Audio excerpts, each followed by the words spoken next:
My father told me not to breathe when the dead walked past us. I was 9 the first time I knew I could see those things. To be exact, my father found out before I did. We were coming back from my mother's hometown in my uncle's old van, a battered green vehicle with a sliding door that never shut right. Even after my uncle slammed it twice, a cold wind kept slipping in around the warped frame, rattling the thin metal and making the interior shiver. I sat in the front passenger seat, my legs cramped under 2 bags of vegetables and a box of oranges that I had shoved under my feet.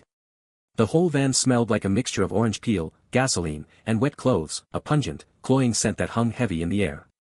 It had been raining for the entire trip, a relentless downpour that turned the mountain road into a glossy black ribbon.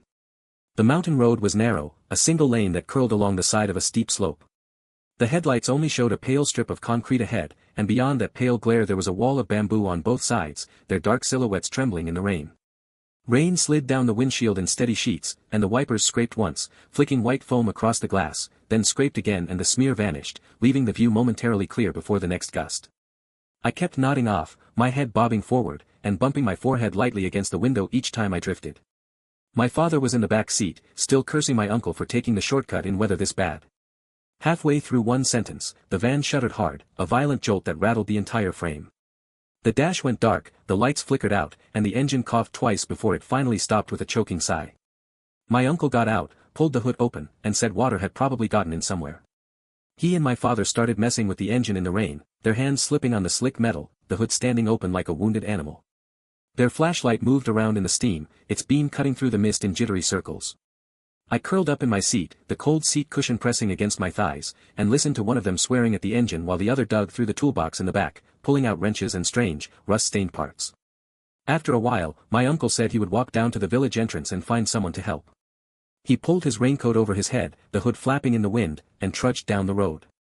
In a few minutes, the bamboo took him, the tall stalks disappearing into the gray mist, and then it was just me and my father. He stood near the front of the van, half under the hood, his flashlight held in his mouth, the beam shaking whenever he moved his head.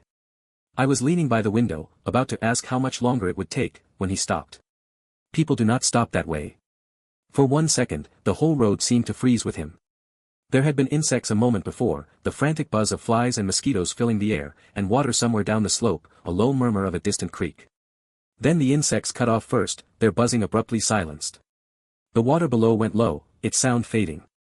All I could hear was rain hitting the roof of the van, the drops striking so close together that they made a percussion on the metal, a rhythm that made my teeth feel tight. My father slowly pulled his hand out of the engine. His back was to me, his neck had gone stiff, his shoulders hunched like a man bearing a heavy burden. I said, "Dad."